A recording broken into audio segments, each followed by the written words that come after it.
En las últimas 24 horas, mediante los sistemas de monitoreo del volcán Popocatépetl, se identificaron 96 exhalaciones acompañadas de vapores de agua, gases volcánicos y contenido de ceniza.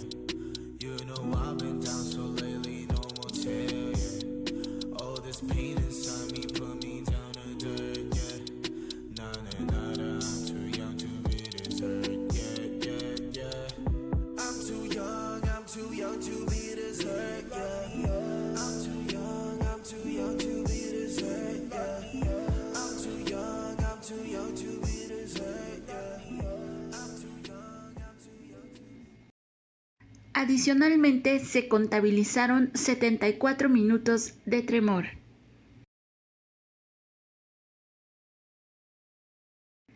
También se registraron 4 explosiones, 3 el día de ayer, de las cuales 2 fueron moderadas. La primera a las 10 de la mañana con 44 minutos y la segunda moderada a las 21 horas con 42 minutos. Y una menor también el día de ayer a las 17 horas con 57 minutos. Y para los primeros minutos de hoy, 7 de octubre del 2021, se registra una explosión más de intensidad menor a la 1 de la mañana con 17 minutos.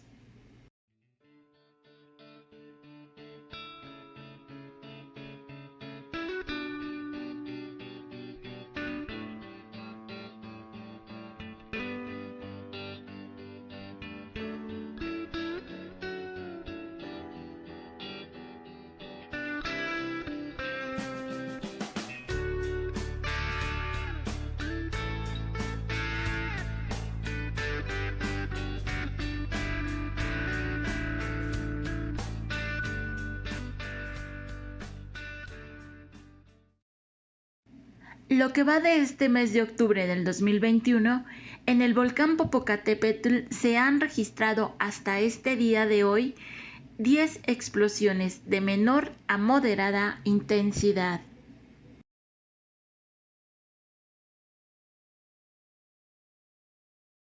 Adicionalmente, se contabilizaron 3 nuevos sismos vulcanotectónicos el día de hoy. Sismo vulcanotectónico número 5, magnitud 2.1 grados y profundidad 5.1 kilómetros. Sismo vulcanotectónico número 6, de magnitud 1.4 grados y de profundidad 4.7 kilómetros. Sismo vulcanotectónico número 7, magnitud 1.2 grados y profundidad 4.4 kilómetros.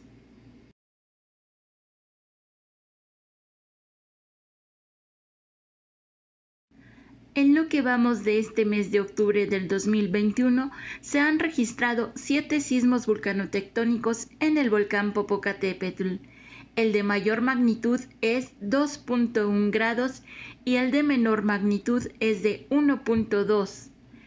Asimismo, el de mayor profundidad es de 5.1 kilómetros y el de menor profundidad es de 3.4 kilómetros.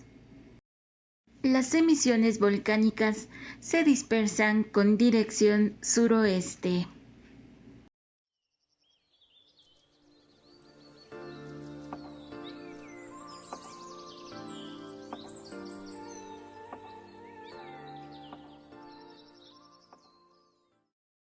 El semáforo de alerta volcánica permanece en amarillo fase 2.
conozcamos el lugar, la magnitud de los sismos ocurridos el día de hoy en México de magnitud 4.0 a más.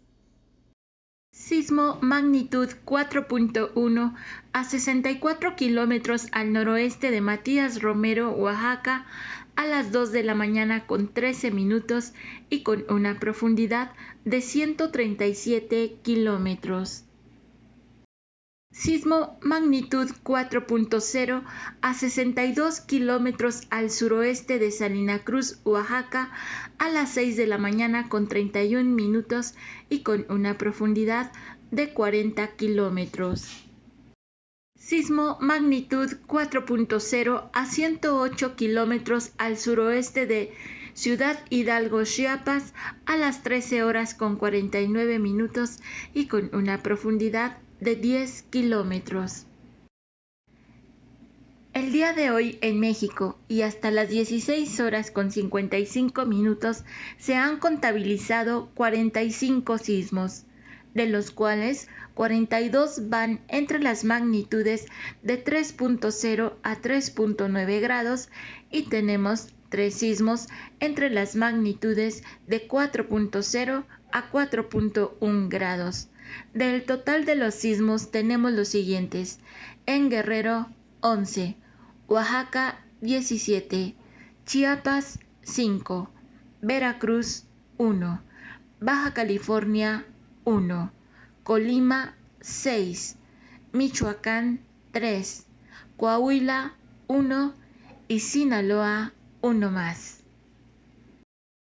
Platicando sobre sismos con el doctor Víctor Hugo Espíndola, MC Delia Iresine Bello, el ingeniero Daniel González y la ingeniero Adriana González, jefe del grupo de análisis y analistas del grupo del Servicio Sismológico Nacional.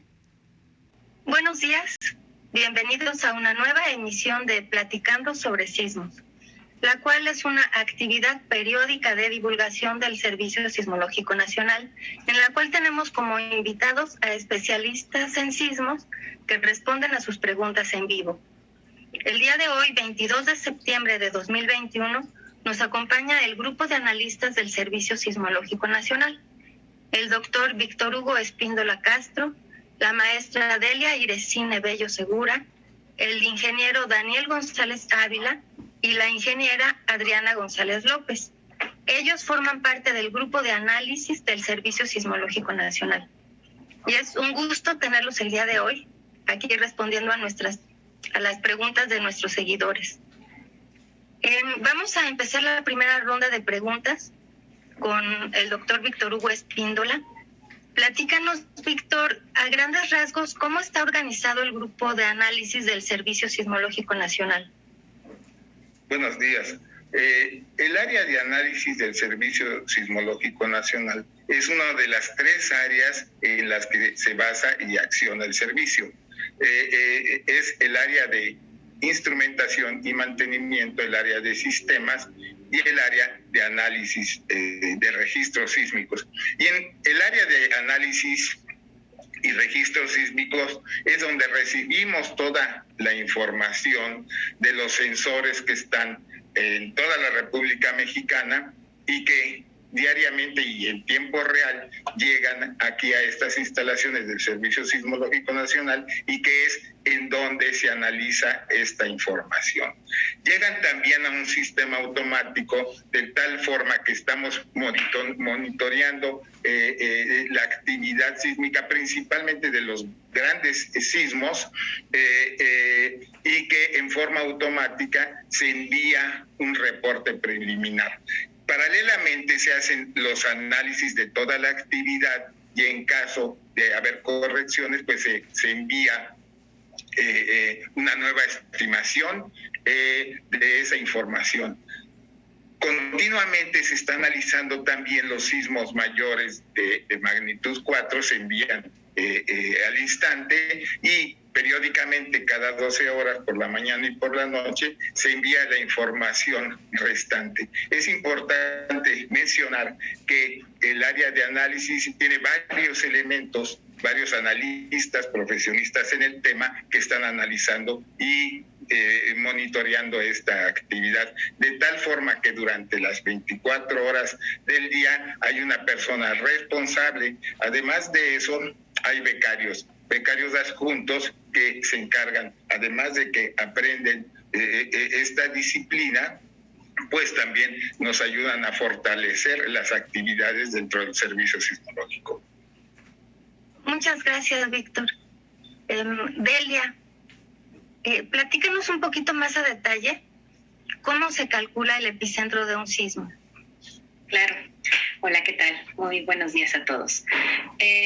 Para calcular el epicentro de un sismo, primero requerimos las señales que provienen de estos sensores que ya mencionó el doctor, que están instalados en diferentes regiones de la República.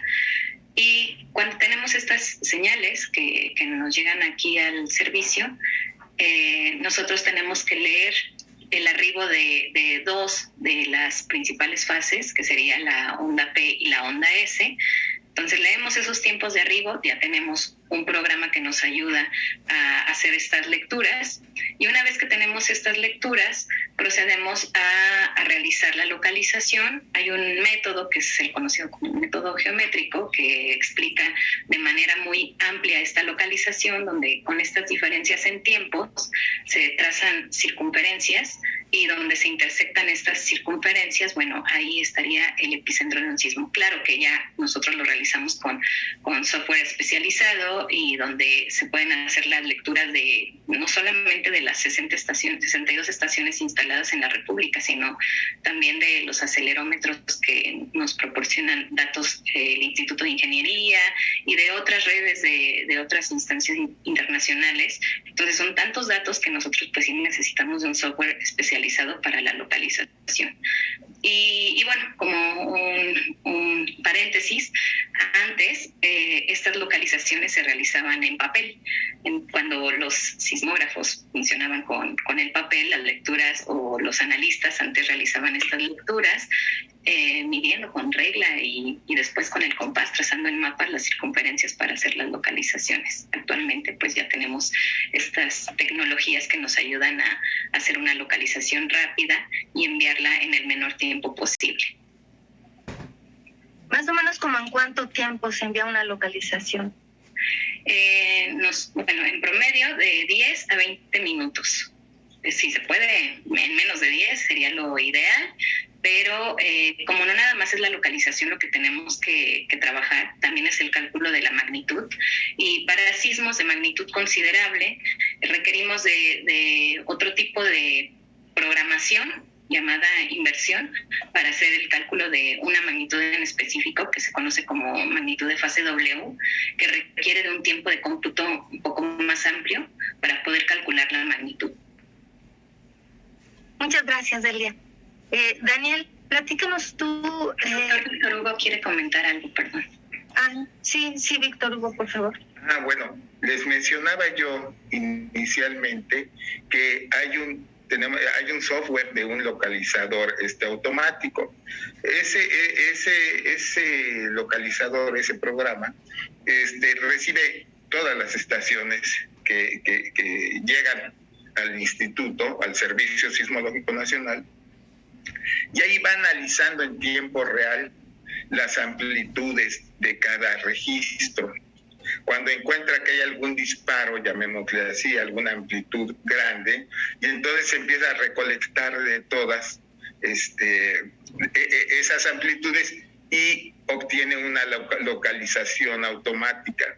Si considera, según la programación que se le dé, que esa magnitud, que ese ancho, esa amplitud está en muchas estaciones, entonces lo identifica como un sismo grande o sismo fuerte y determina una localización, al mismo tiempo que por métodos de primeros impulsos, digamos, algunos software que tiene de primeros arribos, o de una serie corta de tiempo puede determinar o estimar una magnitud. Hay muchos tipos de magnitud, ¿verdad? La que comúnmente usamos es la magnitud de momento sísmico. Sin embargo, este software puede encontrar otro tipo de magnitudes, como magnitudes de cuerpo, ¿verdad? O alguna algún otro método que nos dé una magnitud por métodos indirectos de la magnitud de momento sísmico, y es cuando envía un preliminar.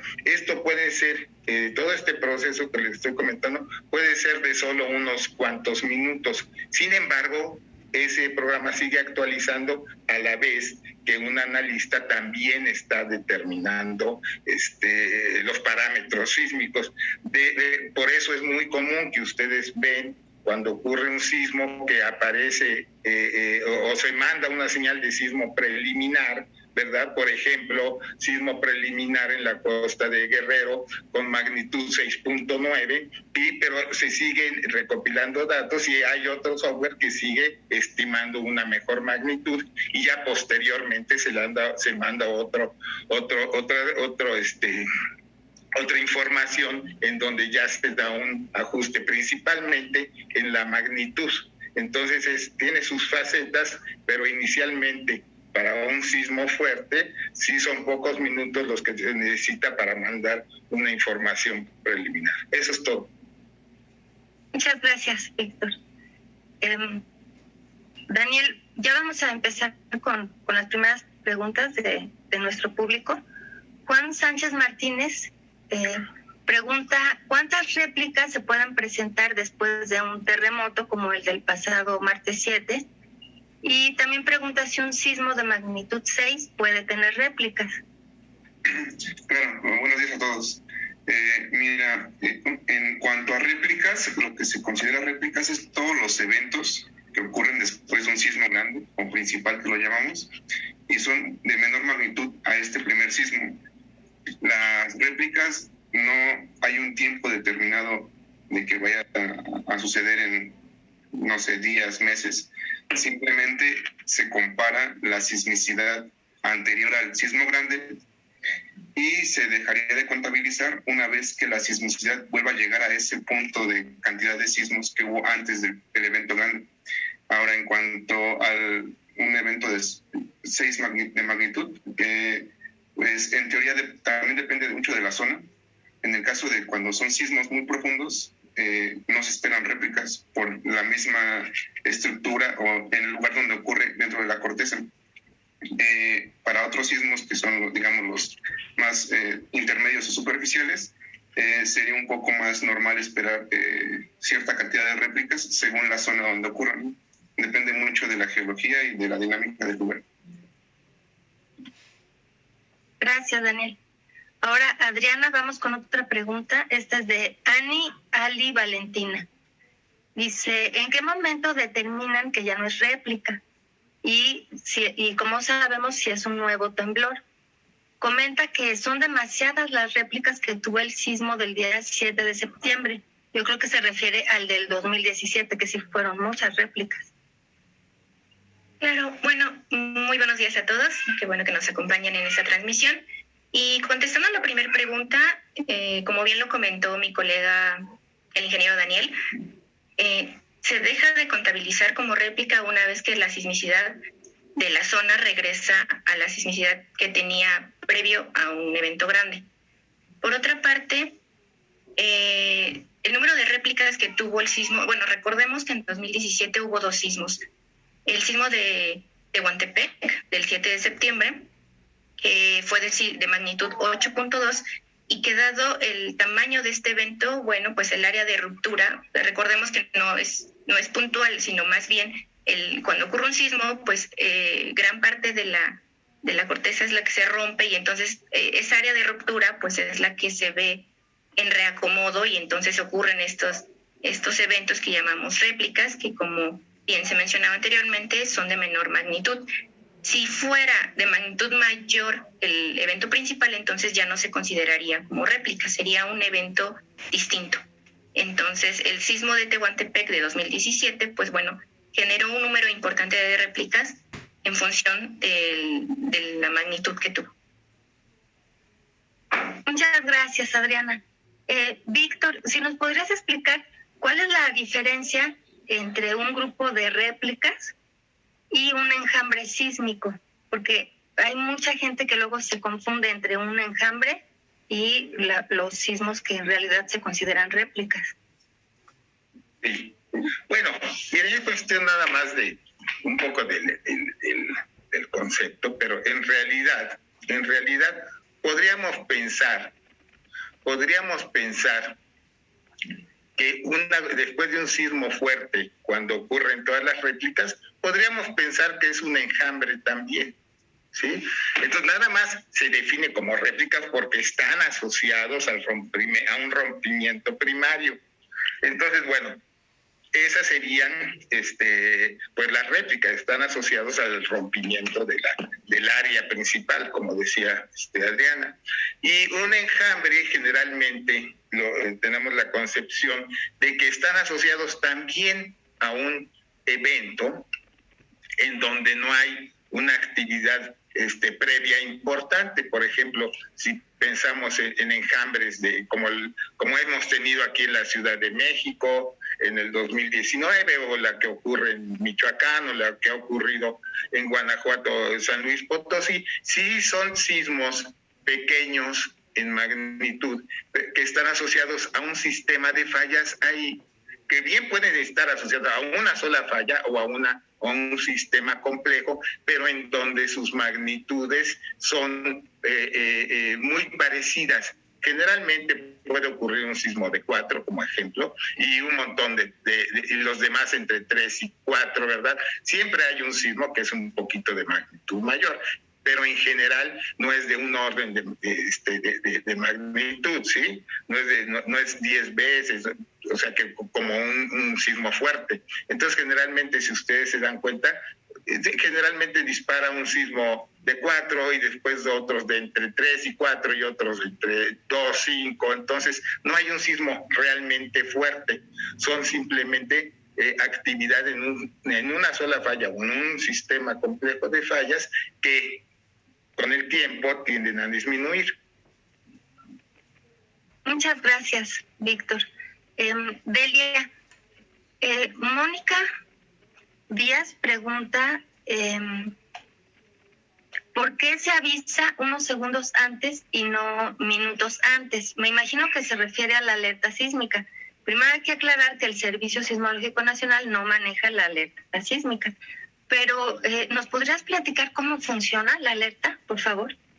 Claro, de hecho ya el doctor Víctor Hugo había comentado algo relacionado con la localización y las amplitudes de las primeras fases, que es algo semejante con lo que trabaja la alerta sísmica.